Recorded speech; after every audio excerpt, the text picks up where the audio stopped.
So last meeting, we discussed about how to draw the shear and bending moment diagram. So take for example, we have a concentrated load applied at the center here on our beam AB. What we did is we divide our beam into sections. In this case, we have section AD and DB. Now, if we want to evaluate this beam on section AD, what we did is we cut that segment AD here, and then we have our convention. No? So if we want to evaluate segment AD, what we did is to cut that segment AD, and we have a convention wherein if we're applying the equilibrium equations on the left portion of our segment, we have our convention as downward shear and counterclockwise moment. And now if we're using the right side of the segment, we have our upward shear and clockwise moment. So basically, that is what we did last meeting. And if a beam carries more than 2 or 3 concentrated loads, or if it carries a distributed load, the method here for plotting shear and bending moment diagrams is likely to be quite cumbersome. It's lengthy and it's tedious to do. However, constructing a shear diagram and especially a bending moment diagram are much easier if we take into consideration some relations among the load, shear, and bending moment. So instead of cutting this into segments, no, wherein pwedeng dumami yung segment natin if we have a lot of concentrated loads and distributed loads applied to our beam, in this topic or in this lecture video, I'll be introducing a new approach in drawing the shear and bending moment diagram. So what we will be doing here is to find the relations among the load, shear, and bending moment. And now if we have that relation, we can apply that to drawing the shear and bending moment diagram. To do that, we have here our beam AB, and we cut a small portion or segment from our beam and call it segment CC prime. Now, for our beam here, our segment here, CC prime here, if i-enlarge natin to, ito yung itsura. Okay? So, for our segment CC prime, the distributed load somehow, if we think about the distance from C to C prime as very, very, very small distance, somehow this curvature at the top would look like a flat line. No? So, this red area here becomes a rectangle. No? So if we have a distributed area in a form of a rectangle, now if we replace this distributed area by a concentrated area, that would be, or its amount would be, the area of the rectangle. No? So what's this rectangle here? So this rectangle is just base times height. What will be the base? The base is delta x, while its height is w. So therefore, the concentrated load that will be replacing our distributed load would be W times delta X, applied at delta X over 2, or at the middle. Okay? Now take a look at the portion here on the left side. Now using our convention we learned from the previous video, if we cut this portion here, the convention would be we have an upward shear and a clockwise moment. Now on the right side, we have a downward shear and counterclockwise moment.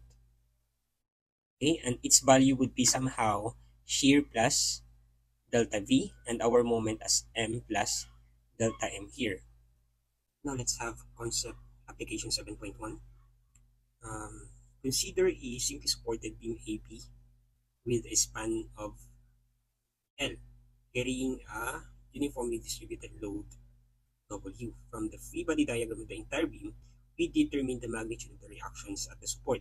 No? So since due to symmetry, the uniformly distributed load applied on the span AB here, that would somehow create an equal amount of reactions at point A and B. So since the total load here would equal to the area of this distributed load, so therefore, the total area of the distributed load here is just W times L, no? It's just base times height. Therefore, the reactions at the support would be WL over 2, and here also that is WL over 2. Now, we're ready to draw the shear and moment diagram, no? So in drawing the shear and moment diagram, let's recall our formula. For drawing the shear diagram, we have our formula as V2 minus V1 is equal to the negative area under the load curve, say LC.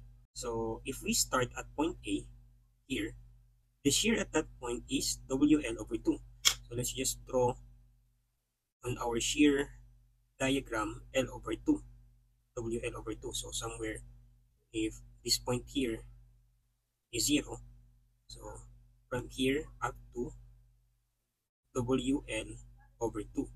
So we have our V2 minus our V1, which is WL over 2, is equal to the negative area under the load curve. So what would be the area under the load curve? So we have the integral from, say our point 2 here is P. So from 0 to any point 2, no? From 0 to point 2. That is base times height, W dx. So evaluate natin to, we have here negative Wx. Okay?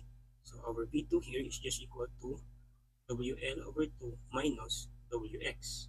Factor out natin yung W, we have W L over 2 minus X. Okay? So ayan, this expression here. So if you want to evaluate what is the shear at point P, we have VB is equal to W times L over 2 minus the value of X at point B, that is equal to L. So that is L. Therefore, VB is just negative WL over 2. Okay? So at point B, this point here, our V is basically at here, no? This value. So that is negative WL over 2. Okay? Now at point B here, we have a shear going upward, WL over 2. So from this point, going up, babalik tayo sa 0.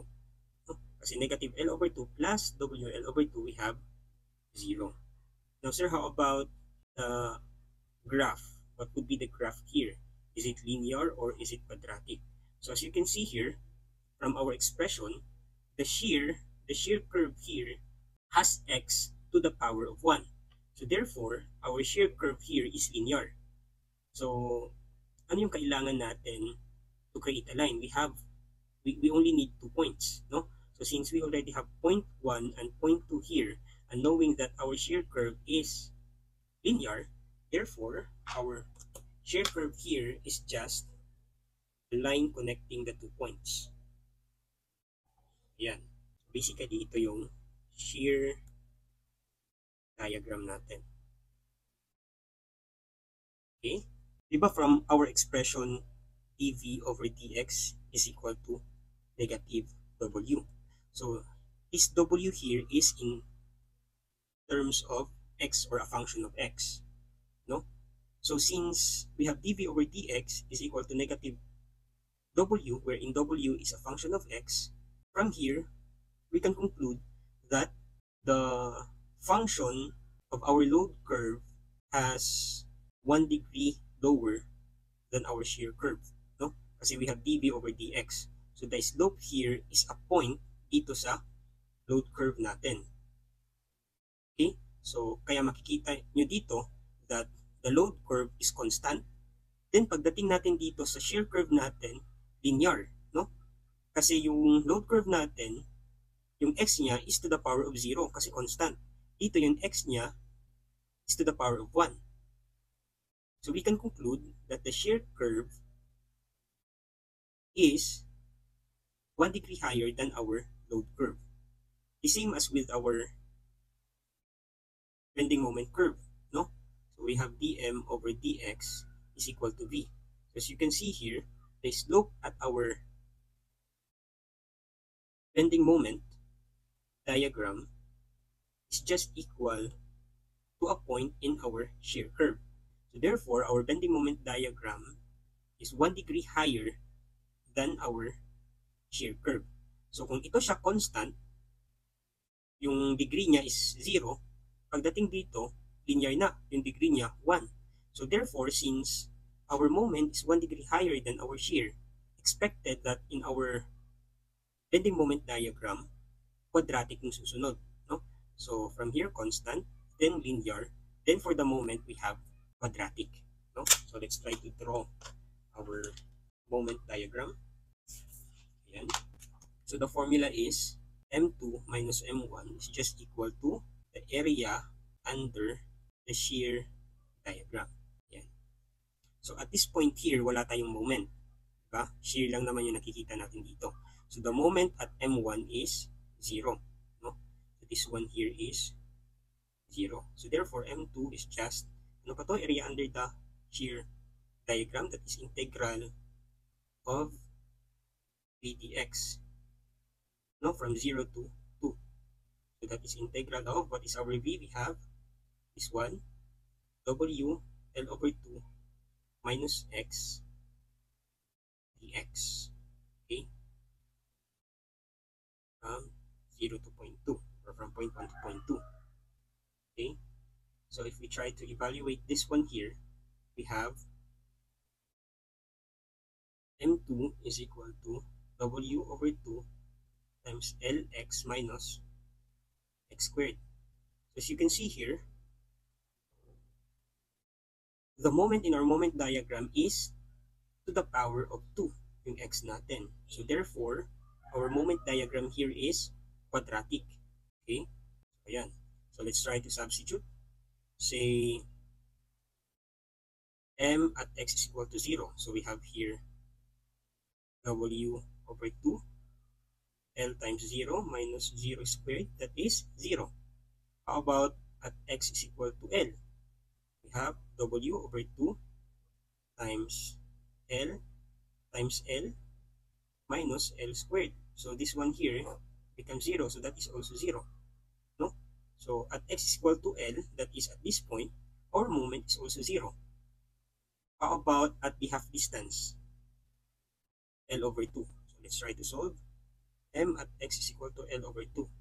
We have w over 2 times L over 2 minus L over 2 squared. So we have here L squared over 2 minus L squared over 4. In that case, we have 1 half minus 1 over 8 times 1 half. We have here L squared over 2 minus L squared over 4 omega over 2. This is 1 half minus 1/4 times 1 half. We have 1 over 8 omega L squared. Okay? So at the half distance, our M is 1 over 8 WL over 2. So somewhere, say this point, it's 1 over 8 omega L squared.